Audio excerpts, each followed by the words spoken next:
Hello everyone, my name is Joy Huang. Today I'm presenting my presentation focusing on the sustainable energy future for Australia's comparative analysis.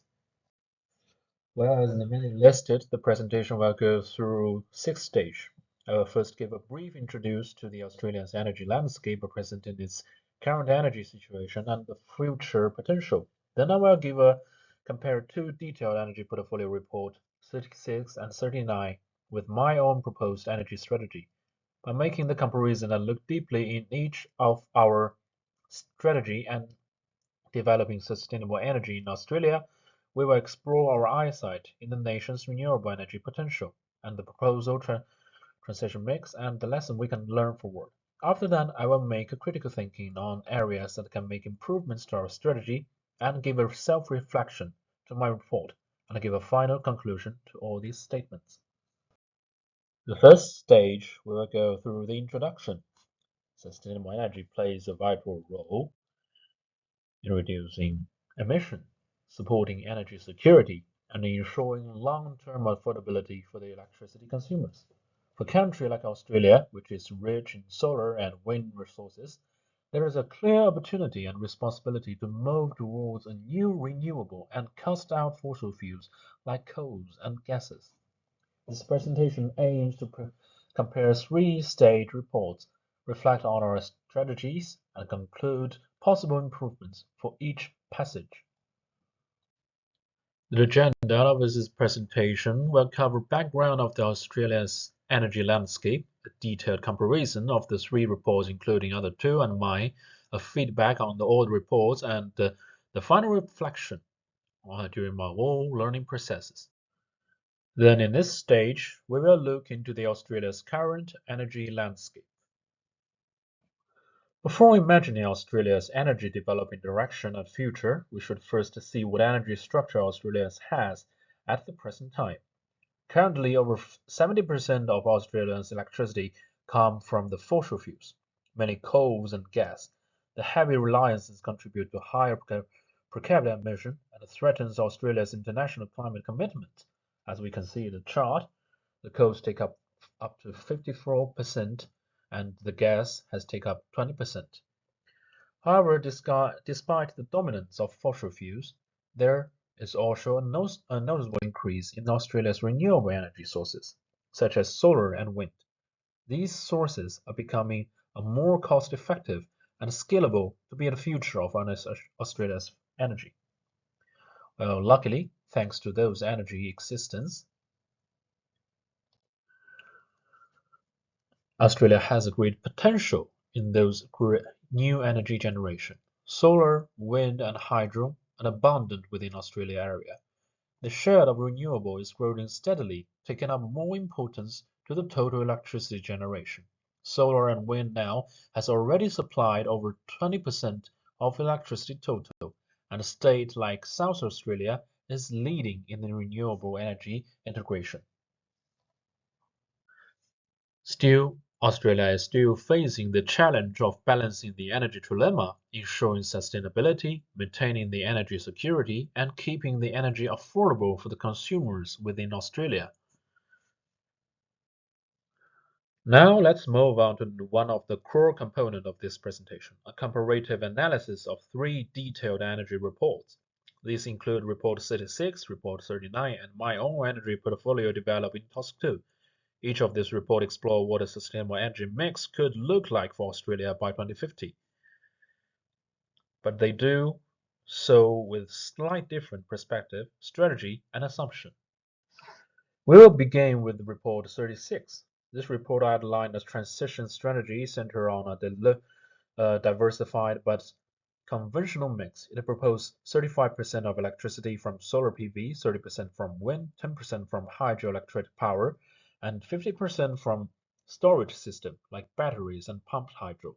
There is a small temporary reliance, only 5% on fossil fuels with carbon capture and storage, and about 5 allocated to bioenergy and geothermal.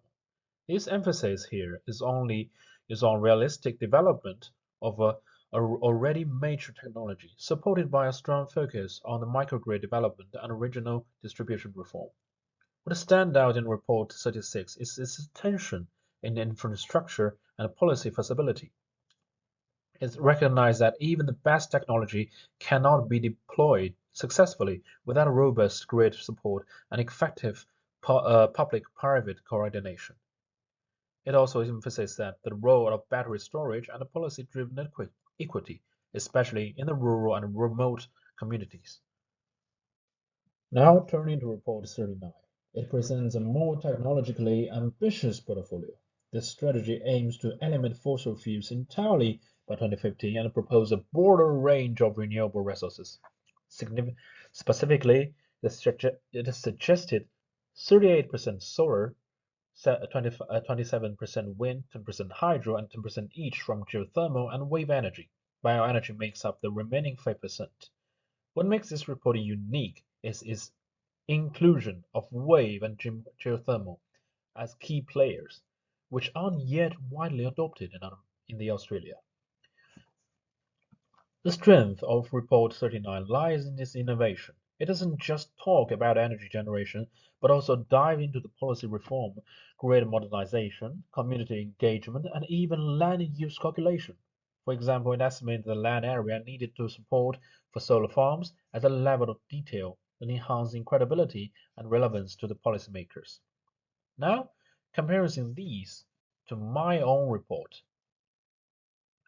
you can see in my proposed energy portfolio, you will notice occasionally similarity with report 39. My mix includes solar at 38%, wind about 27%, hydro 10%, geothermal at 10%, wave energy at 10%, and bioenergy at about only 5%, mirroring both the diversity and the ambition of report 39. However, my report looks a bit similar seen from the practical side of the report 36. I focus transition phases from 2025 to 2050 using carbon capture only in the interim and integrate cases, study, and calculation to support the feasibility of renewable rollout. These include estimate for solar land use, grid storage capacity, and original deployment zone for solar, wind, and geothermal energy. So in summary, each of the reports contributes something valuable. Report 36 grounds us in feasibility and equity, while the Report 39 expands our imagination with the cutting-edge technology. My reports tend to blend both, maybe bringing the gap between ambition and execution at the same time. Next, we will go to the feedback on each report we have talked about before. Both reports present a solid understanding of Australia's energy challenges. Report 36 excels in infrastructure analysis and highlights rural electrification and microgrid deployment. Its storage allocation and integration strategy are especially strong. Report 39 demonstrates strong innovation. It emphasizes geothermal and wave energy, which are underdeveloped in Australia but promising. It also proposed strong public engagement and policy reform framework to ensure the community support. However, my own report adds a little more quantitative calculation, such as land area needed for solar PV and grid capacity assumptions, to strengthen feasibility claims. From both reports, I have learned the importance of balancing ambition and feasibility and ensuring that the community, industry, and government can work together through a well-planned transition. Then is my self-reflection to this project. Well, when I started this project, I underestimated the complexity of the energy system. Through the detailed research, I learned how the resource availability, cost, policy, and grid integration, how they all interacted. I have grown my ability to critically analyze the report, synthesize the data, and communicate technical ideas clearly.